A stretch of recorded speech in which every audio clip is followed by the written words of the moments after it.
Sikelel, Africa.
But black people all over the world has its traditions.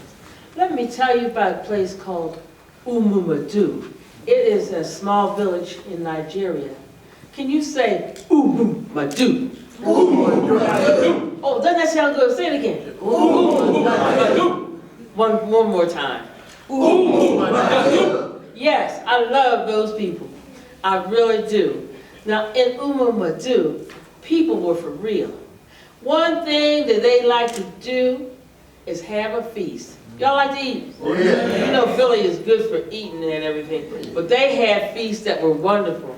And any excuse to have a feast. You know, a new baby was born, and everybody said, oh, that child is going to be something. Let's have a feast. And they would go, let's have a feast, let's have a feast. Let me see you do that. Let's have a feast, let's have a feast. That was a new moon. And they would say, oh, that moon is so beautiful. Let's have a feast! Let's have a feast! It would start raining and the crops would be better. So they would say, let's have a feast! Let's have a feast! Then it would stop raining and they could come out and dance again. Let's have a feast! Let's have a feast! If anything they wanted to do, you know, it was an excuse to have a feast. You know, I'm like that too. I love to eat and cook. Now, they would have a feast. And it would be a big thing, because breaking bread together was important. They would go under the cottonwood tree and they would sweep, and they would put down raffia, and they put down banana leaves, and then they would all get them pots of cooking, you know. They had the fufu, and they had the stew, and they had the greens, even back then. They had all this food, and they would stir the pot, you know, because, you know, soups no good unless you stir the pot. Let's see everybody stir the pot. Just stir it up a little bit. Stir it up. Come on, and stir it up. Stir it up. They would whip it up fast. And then they commence to dancing a little bit. And then they come together and they would sit on the ground with big round plates.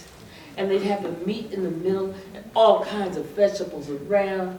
And they would break bread together and they would talk to one another. And they would talk to one another and they'd look in each other's eyes. When they said, how's your grandmom today? They really wanted to know. You know, sometimes we walk down the street, how you doing? We don't wait to see if they're doing or not. We just keep on going. How you today? Oh, I'm blessed. And they don't, you know, they don't get into it. But these people, they had it from the heart. They were breaking bread together, and it meant something. Sometimes they would even feed one another. They would use their hands to eat sometimes.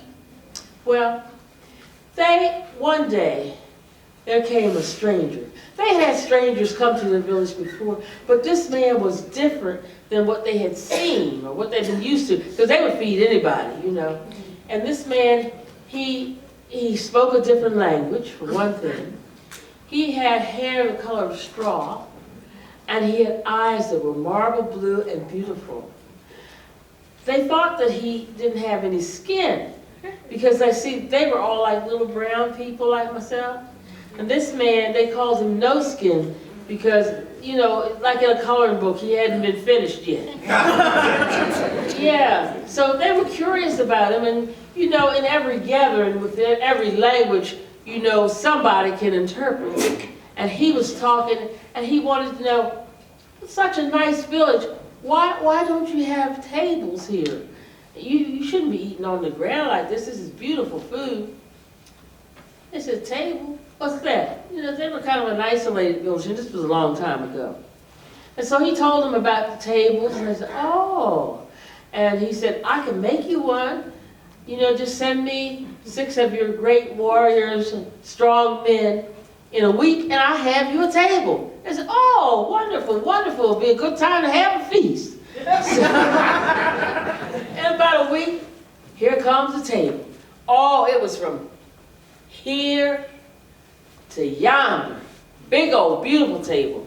And they were rubbing on it and looking at it, and they could see the faces in it. It was so beautiful. So you know what they said, what? Let's have a feast! Let's have a feast! Oh, they got them pots a cooking, they got the drums a beating, they got the dancing and singing funka, lafia, and all that kind of good stuff. And come on, ladies, they had to stir up the pots. Stir up the pots. Stir it up fast. Stir it until it got smooth. Had that gravy dripping, you know, and had that smell coming up. Oh my God, it's just, I can taste it now. Well, they got ready for this feast, you know, and everybody was happy and grinning and everything. And all of a sudden, this one young man came up when the elder was getting ready to pray over the food, pulled the elder's coattail. Oh, what's up? You know, there's something wrong here. There's not enough spaces for all of the people to be at the table. What we gonna do? The elder said, well, we'll just let all the elders eat first, and then the younger people eat later. And the young man said, no. Well, the elder had never heard of the young man saying no before like that. As a matter of fact, a lot of the young people said no. And they said it like this, they said, no! Let me hear you. No! And the elder was surprised. He said, well, let me meet with the other elders and we'll talk about it and come with a decision. So they went under the cottonwood tree and they came back, and when the elders came back, they saw some people on the ground, some people had the frowns on their face. People had been pushing and shoving while they were gone, you know. So he said, okay, you settled it yourself this time. He said, all those on the ground will eat on the ground. All those at the table will eat at the table this time. And the next time, we'll turn it around so that everybody gets a chance to eat at the table. Is everybody in agreement? When they were in agreement, they said, hey, hey, hey. Let me hear you say that. Hey, hey, hey. There was some murmuring in the background, but he didn't pay that attention because he had all the A-A-A's. All right? So they ate that time, and they were smiling a little bit, but not like they used to do. They had the eye on one another. Okay, so they couldn't wait for that feast to be over, and it was time for the next feast. I guess, I don't know what had happened. They just thought, you know, it was time to have a feast. I think Grandma's leg had gotten better or something.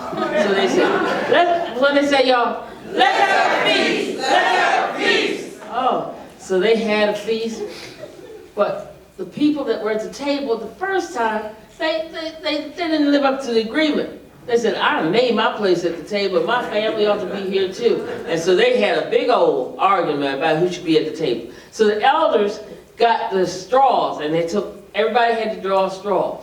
And the people that got the short straws had to sit on the floor, you know. So they had that feast. There was more eye rolling this time. It wasn't, how's your son, how's your daughter, They were looking at that table and saying, I'm going to be at that table the next time. I ain't eating on the ground no more. So it went on and went on. To make a long story short, none of the feasts were ever good again. They had envy, they had strife, they had covetousness, and they had all kinds of things going on. They were angry. Well, one young man, he said, I ain't taking this. I like the way my village used to be. We got to go back to the way we used to be. So late at night, just before a feast, he came out and he cut one of those table legs almost in half. In the middle, you know, when they came out and set the food on the table that time, gravy was everywhere.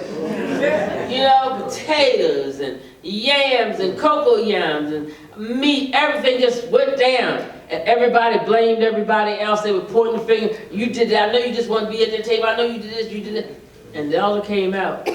Elders have some say-so in these villages. And this was the Igbo people. And the elder came out and said, I'm putting my foot down. And he really put it down. He said, we're not going to have this strife in this village. We never had this until this table came in. Now we're going to take the table back to Mr. No Skin, or we're going to destroy it. The next feast we have will be like it used to be. And everybody said, hey, let me hear you get it. Hey. And the ones that said no, it was in a whisper.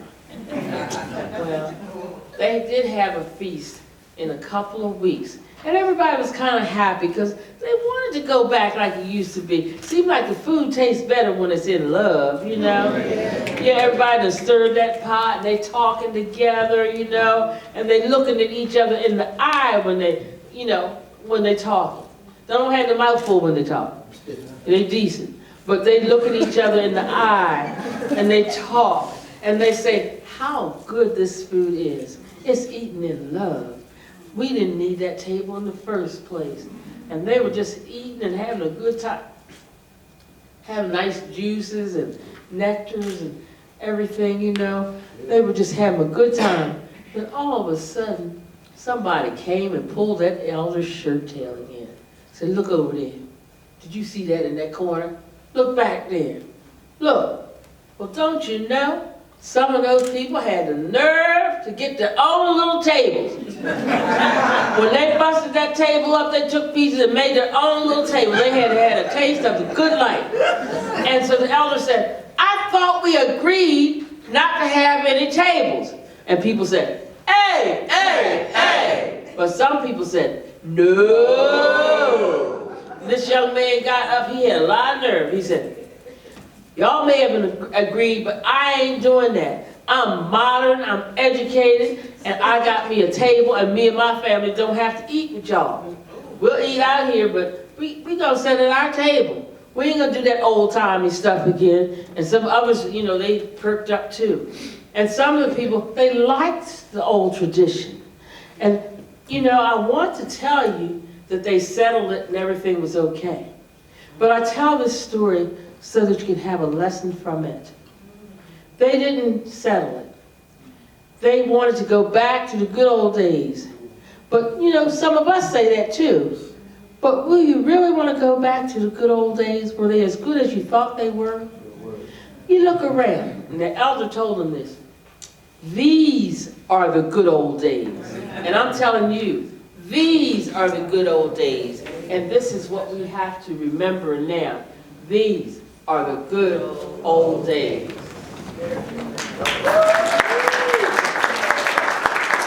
Amanda. Owesu. Amanda. Owesu. Amanda. Owesu.